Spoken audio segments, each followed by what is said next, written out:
What if Mega Sableye was in Gen 1 OU? A long time ago, someone suggested Sableye. I asked whether to do the base form or the Mega, and they said base form first, Mega afterwards.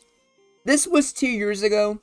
I never got around it, and I'm kinda glad I didn't, because the original stats are just not cutting it. Like, if I were to look this up, it's really abysmal for Gen 1 standards. Especially with that HP stat. If I ever did the original, it would not be able to do anything in RBY. It makes it even worse that even with Megas, which came out in ORAS, I still use the OG moveset. So you're missing very valuable tools such as Thunder Wave. So that's why we're going over the Mega instead, which gets slightly better offenses, but more importantly, you get significantly better defenses, which is very vital given that your HP stat is still pretty bad.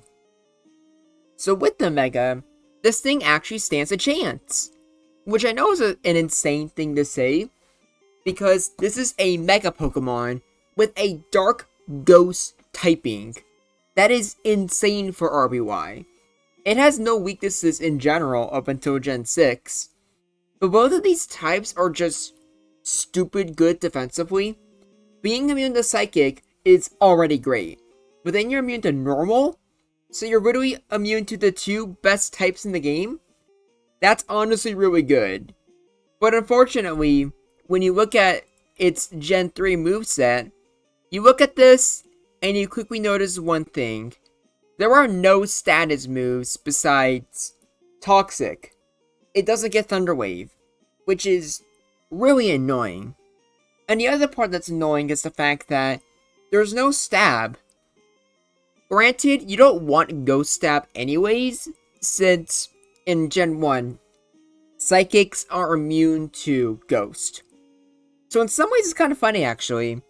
The Psychics and Normals can't hit you, you can't hit them either with Ghost Stab. Interesting. But you also have the Dark typing, which in Gen 1 custom games hits everything neutrally. So you would probably appreciate it, but it's also special, so it's not like it's helping you too much against the Psychic types anyways. You're still better off using Body Slam. Speaking of which, I will say, the moveset is a lot to be desired, but given its typing and its defenses, it is just enough. Because of its kind of mid-attacking stats without any stab, Nightshade is your best move and your just go-to one for consistent damage, but Body Slam and Psychic are what help you potentially win long games. Against bulky Pokemon like Snorlax, or against Pokemon like Victreebel or Gengar, Psychic allows you to have a chance to actually hurt them, or in Snorlax's case, recover long enough to fish for special drops so you can eventually beat it. Body Slam helps you go against the Psychic types. Against Jinx, or Starmie, or especially Zam, being able to do decent damage, that's already pretty good, but more importantly, just getting that paralysis is just, it's just a way for you to actually fight those 1v1. Although, since they have the ability to status and you don't, it's still really annoying. And Nightshade is good against things like Tauros and kind of Zapdos, but not really since it can paralyze you. But being able to do decent damage, and with its most important move being Recover, against things that don't have recovery, Nightshade is able to help you win even though you're really slow. And that's probably the other main issue outside of just base 50 HP. 20 speed is abysmal. It is the slowest Pokemon in the tier, and you have a terrible crit rate. But thankfully, you don't really care about doing damage with Body Slam or Psychic anyways. You're using them for their secondary effects. In Nightshade, being set damage, you obviously don't care about crits. So, the speed isn't the worst thing in the world. And for some, maybe this is my weird way of looking at this, but I think it kind of helps as well. I'm just going to use Jinx as an example. Being slow means that you can always just recover off damage. You don't have to worry about potentially wasting power points. So for some moves like Blizzard, there's a real possibility that with Recover and your great defenses, you can actually outlive them. Or not outlive, but you can stall out power points, which is pretty neat. Overall, this Pokemon really struggles with offense, but as you can probably tell, despite the HP, it's incredibly great defensively. However, there's two things that kind of auto-beat it. The first one is Recovery. Any Pokemon that also has Recover is probably winning. Now, Starmie and Zam might be exceptions. Starmie doesn't always get crits. However, it's most likely to win the longevity war. But if Sableye gets a paralysis with Body Slam and a special drop with Psychic, it's possible you can win. Although it's really, really hard and you need Starmie to get abysmal luck.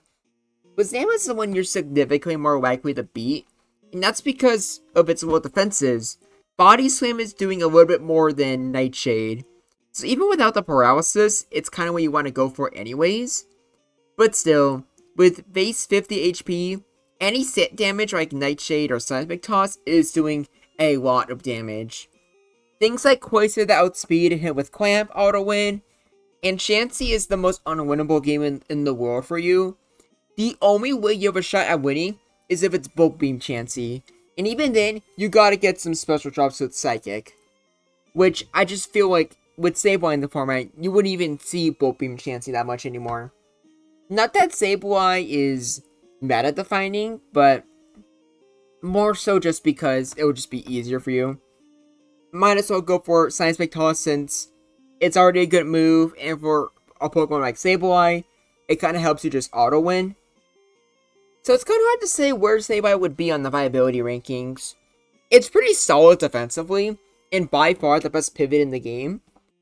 But since it struggles to do damage, it's really hard to figure out where this works on a team. You really do need a move like Thunder Wave to really wrap it all together. But I'm still confident it'd stay in OU, because once you look at the tier list, you're going to see that either this thing stalls everything out, or just auto loses. But luckily, there is a lot of Pokemon where it does kind of just auto win. Starting off with the boy himself, we got Tauros. Tauros' only shot is, crits. But even then, Sableye has lower special defense than defense, and neither are really doing a lot of damage, only doing a fourth. So actually, maybe not even crits. Now that I'm looking at it, this might be just a great matchup. And it's kind of rare to have Tauros in great matchups, but Sableye here has the bulk to very easily do it. And unlike a Pokemon like Ferrothorn, you don't have a tech option like Fire Blast to help you. And unlike Pecharunt, you don't have a super effective move to help you. So yeah, I gotta change that because it's beating Tauros, I think, literally every single time.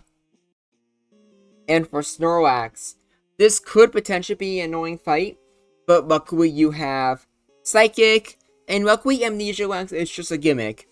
And I don't think Sableye is offensive enough to where it calls for, more Amnesia Wax. Although one thing I will say is that I definitely think Mega Sableye completely kills Porygon's viability. What's better than recovering off Body Slam power points, being immune to it entirely, and being able to not care about Earthquake? So yeah, poor Porygon, or a Porygon with 2 O's, I'm hilarious.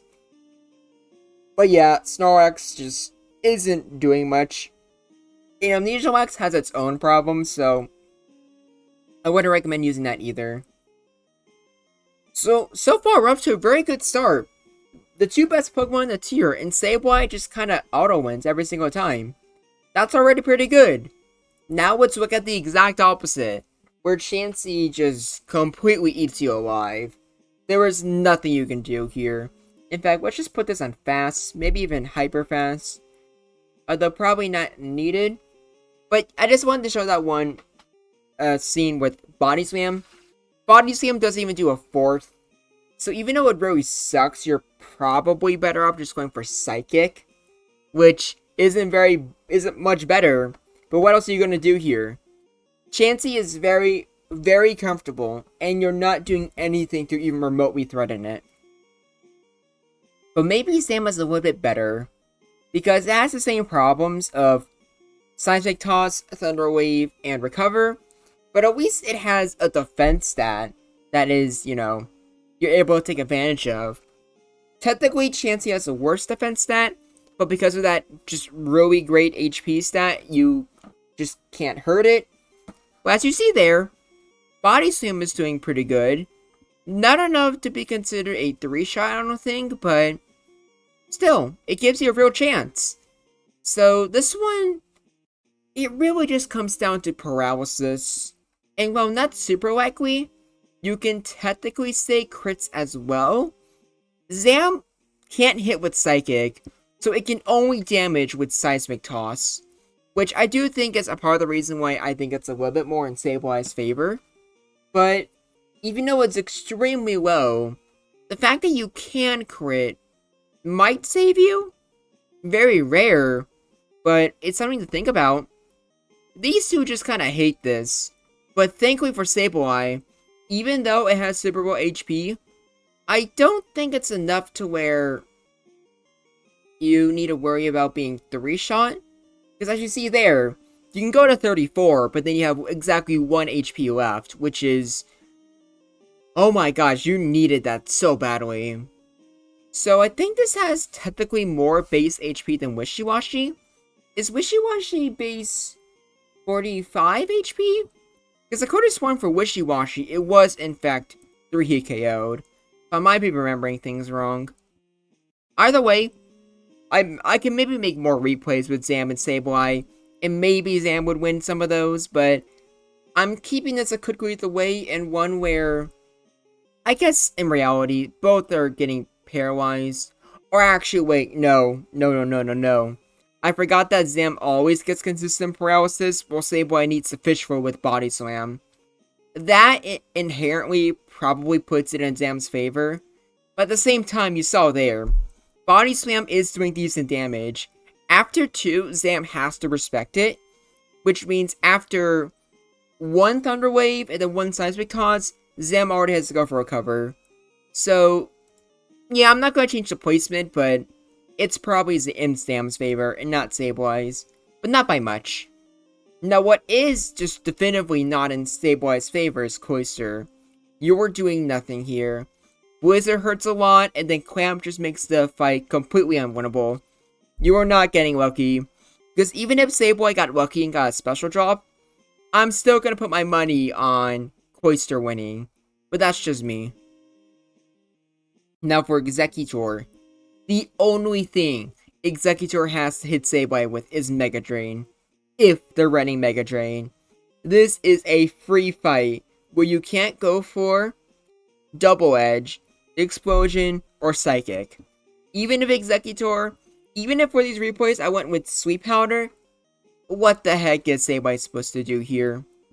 Granted, with Sweet Powder, the replay would probably end with Exeutor winning, but that's only because of just how busted Sweep is in RBY. Sableye would wake up, but Exeutor's so faster, so you can just put it to sleep again, and then going for Mega Drains. That's not really fun. So I'm still doing the whole Sweep Claws thing with these replays, but I don't think it matters too much. And for here, we see what happens if something's already asleep. Exeutor, even with paralysis and crits, you're just statistically not likely to win. So Exeutor is probably going to lose all of its Mega Drain PP. And when that happens, Sableye just kind of auto-wins. And this replay here, as you see, was one where it was getting pretty unlucky. The Sableye, at least. The Exeutor was getting crits, it was getting full paralysis, and Sableye was still able to completely win. Really nothing you can do there. So there is your third completely great, always winnable match. So Sableye is still on a pretty good track record. And against Gengar, it's also pretty good. But the crit Thunderbolt, which is the only crit you need to worry about, since, Psychic and Explosion you're immune to, it's really not unreasonable to play around crits and go for recover. Nightshade does a lot, but Psychic does a little bit more. And not to mention, with Psychic, you have a chance to get special drops. So SABLEYE having super effective coverage here is quite honestly really huge. And it's the only reason why I don't say Gengar wins the War of Attrition with crits. Also, it's Gengar. It's not very tanky in general.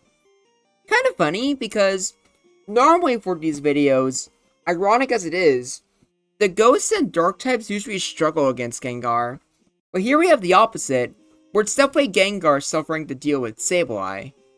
Kinda cool. But now, let's keep moving. Alright, and next up, we're going with Jolteon. Unfortunately, because of the Ghost typing, you're not weak to Pin Missile. But Thunderbolt still hits pretty hard. And I think your better option is probably just going for Psychic.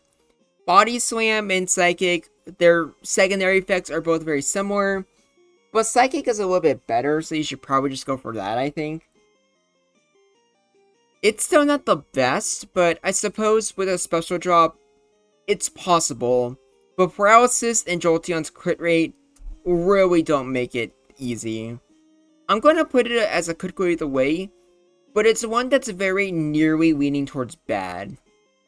As for Jinx, this is actually just a great matchup, although it's different from the other ones. For this replay here, you're going to see a Paralysis, which is definitely nice, but you really don't need it. I have a second replay for Jinx, but the TLDR here is that, like I said, since you're slow, you're not wasting power points. So SABLEYE can very consistently just stall out Blizzards, which you're about to see right here. There's always a chance for, a freeze, but it's not like it stacks. Every single time you go for Blizzard, that is its own individual chance to get a freeze, and each time it's always 10%. Crits obviously are a much bigger story, but even then, if you go for recover the turn you get crit, like you see here, 82 damage is a lot of damage. But thankfully, it's actually survivable. So, stalling and getting Jinx out of Blizzards, that just makes you auto-win, since obviously SABLEYE is not getting hurt with Psychic.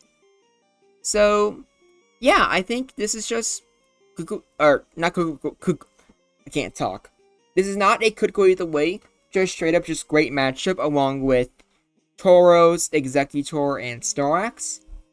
So that's already 4 very good heavy hitters in RBY. Although to be fair, for every single great matchup SABLEYE has, it has an unwinnable matchup where it loses just as hard as it dominates in another matchup. And here's the most interesting one. As you can expect, Nightshade, you need 2 in order to break sub. But that's the exact same thing for a crit if you don't get a... sorry, I cannot talk again. Psychic. Psychic takes 2 substitutes, which is quite honestly a big game changer. But at the same time, SABLEYE can go for those recovers and recover off earthquake damage. So both are very bulky and it's hard to kill the other. But the one game changer is Leer. Ironically, without Rock Slide, you probably have a better matchup, because one defense drop is enough to where SABLEYE can no longer outstall you. With 65 damage, it can try to stall for a little bit, but sooner or later, the recover, it won't be enough to heal, and Rhydon can kill you. I'm calling this a could go either way, because it really depends on if it has Leer or not. With Rock Slide, while it's incredibly annoying, I do think SABLEYE can eventually recover its way to victory. But you can't really say that if Rhydon has Leer. So yeah, just something to think about. Next up, we have a Slowbro. And this is even more unwinnable than with Chansy, because not only is Body Slam doing less, not only is Psychic resisted, but Respite gets rid of any paralysis you might set, and also gets rid of any special drops with Amnesia. And obviously Rest also just invalidates any progress you've made with Nightshade. Slowbro is the ultimate SABLEYE counter, which isn't too surprising. Typically, unless they have Explosion like Ferrothorn, Any stall Pokemon just gets eaten alive by Slowbro. I don't know if it's enough to bring it to OU, but it's pretty bad. Now for Starmie. If you want, you can take this replay with a grain of salt. It's not the luckiest replay. The luckiest replay was the first one I did, where Sableye got a paralysis immediately, and then got a special drop immediately. I didn't want to do that. But you can see here, Wizard is doing 29. Pretty decent damage, but it's not enough to where I can call this unwinnable. Both of them have a pretty good shot of, you know, getting good luck and bad luck. But more importantly, I think it's just safe to say that Sableye most of the time has at least 2 chances to go for Body Slam. Most of the time, probably 3. So the chances for Sableye getting paralysis are pretty decent. In Nightshade, forcing Starmie to go for Recover, meaning Sableye can get a chance or 2 to fish for a special drop with Psychic, it's not the most unrealistic thing in the world, I don't think. Granted, for these videos, I do have a bit of an issue of being optimistic, but I feel like this is one where Sableye has a decent shot. But you can disagree with me in the comments if you like. But I like to think that replay kind of showed for itself. We're almost done, and now we have Victory Bell. Oh, by the way, just know, I didn't even consider it, but I did not make a mirror match between Mega Sableyes. Imagine how miserable that would be, where both Body Slam and Psychic are useless, and both can just recover up the Nightshade. Oh god, it's basically a stalemate. Or no, not basically, that just literally is an RBY, since Struggle is a normal move. Yeah, don't end with 2 Sableyes, because they will literally just create an infinite stalemate. But yeah, for Victory Bell here, unfortunately, since it always gets a crit, Sableye can always work around and just go for Recover. I had this as a good matchup, but I think I need to change it to Great. Because since it's always getting a crit, there's no way Razorwave can always do more. So Sableye always just very comfortably wins here. Albeit with not as much health as it would like to. But last and most certainly not least, we have Zapdos. The Zapdos matchup is pretty bad. Although one saving grace here is the fact that Zapdos doesn't use recovery that much. Maybe the occasional rest, but even then, I don't think it's very good.